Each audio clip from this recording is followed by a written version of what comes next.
Alright, we're going to complete Unit 8.6. This is the third method we'll be learning how to solve quadratics, and this is by square root, so it's not too bad.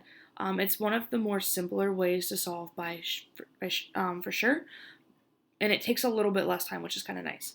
First, I'd like you to complete the warm-up, so see if you can graph the two equations and then figure out where the solution is. And the solution is going to be where they intersect, just to let you know. So go ahead and pause the video and do this problem now. All right, now that you've restarted the video, I'm going to go ahead and draw this. So it helps if I have the pen. So first thing you're going to do is this graph is going to be x squared graph minus 9 is going to be shifted down 1 or down 9, and then I'm going to make my points.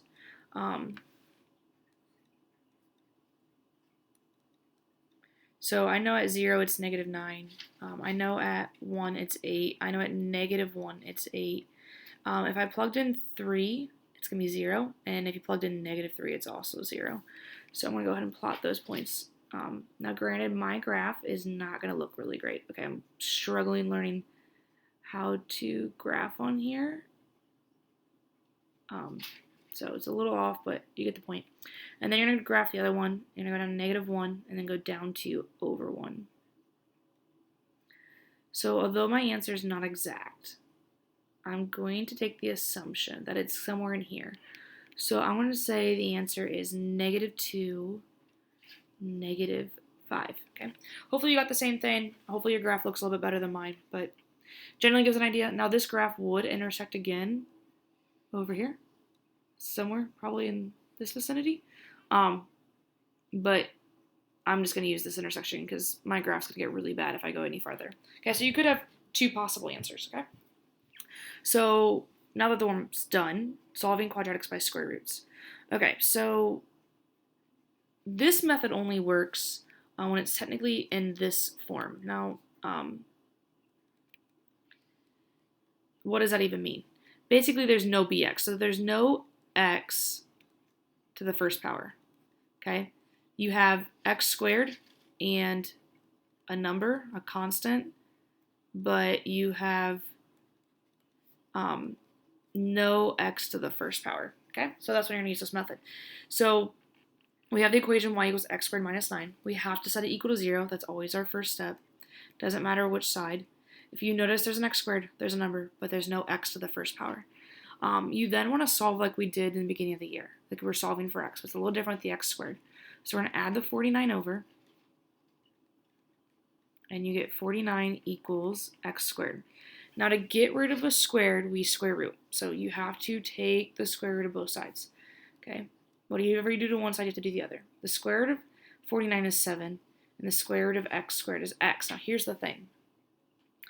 You're asking right here what this answer is. Well, if I plugged in 7 to x squared, I get 49. But what happens if I plug in negative 7 in there? Well, negative 7 times negative 7 is positive 49. So this answer actually is plus or minus 7. And that's a huge deal. And it's one of my top 5 pet peeves of things.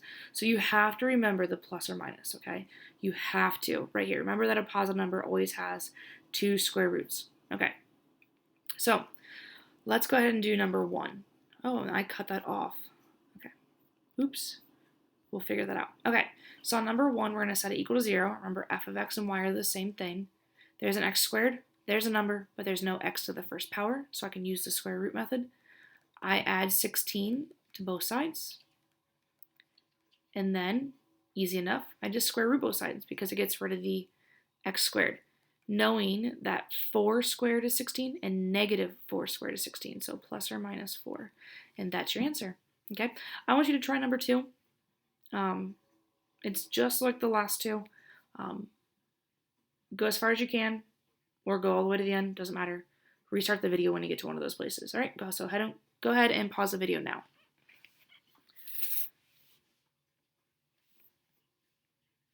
All right, now that you restarted the video, let's go over that. I'm going to take care of something real quick since I kind of messed up on that. All right, so your first step when doing number 2, again, sorry, I'm multitasking, is to set it equal to 0. So you set it equal to 0. Oops, need the pen. Set it equal to 0. Notice that there's no x to the first power. So you got x squared by itself. You isolated it. And you notice all you have is x squared. And to get rid of x squared, you have to square root. Okay? So that leaves you with x. And you know that 10 squared is 10, but negative 10 is also 100. Sorry, I meant to say 10. 10 squared is 100, and negative 10 squared is 100. So that's our answer. And that's it. Okay.